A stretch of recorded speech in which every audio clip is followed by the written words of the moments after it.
Welcome to Share Science. In our last video, we shared a catchy polka all about pollinating. But did you know you can pollinate flowers yourself? Real botanists do it all the time. And today, we're going to show you a project that lets you practice pollinating on your own. Here's what we'll need. Find yourself a pair of scissors, some tape, a few sheets of construction paper, pipe cleaners, and then a couple of coarse powders to use as pollen. We used cornmeal and coffee grounds. We start by drawing our flower and coloring with crayons. Then we can cut it out, ready to fill with pollen. In order to tell how well we pollinate our flowers, take a piece of tape looped over on itself or a double-sided tape and put it in the middle of our flower. Now that we have our process down, let's repeat it a few times to make a few different ones, just like these.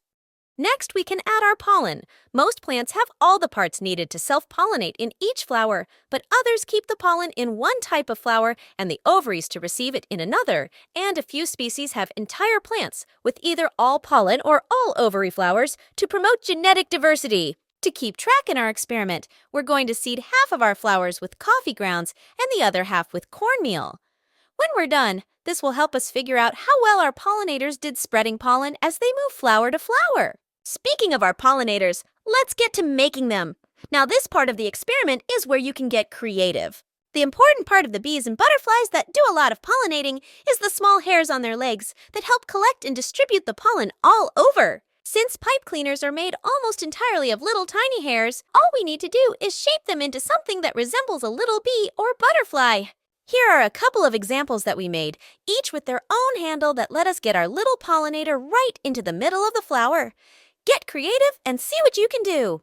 Those pollinators look hungry. Take your pollinator from flower to flower and help them look for the tasty nectar, which is what the flowers make to attract them in the first place. Buzz your little bee in each flower a few times before moving on to the next one, just like a real insect. After your little butterfly has had its fill, take a look at the tape you put on each flower and see what kinds of pollen you can see. If you can see both kinds of pollen on a flower, then that means you've successfully cross-pollinated. That flower will soon fruit with seeds to make more plants. Here are a few videos to show you what our pollination process looks like. Buzz, buzz, little bee.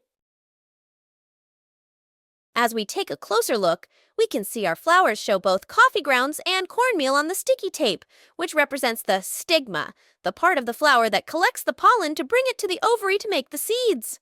Our pollinators did their job. Hooray! We hope you liked today's video. The next time you're out in nature, take a look at some flowers and see if you can spot the pollen, stigma, or other parts that help plants propagate. Let us know what you find in the comments. Remember, you can hit that subscribe button to get more content just like this in your feed automatically.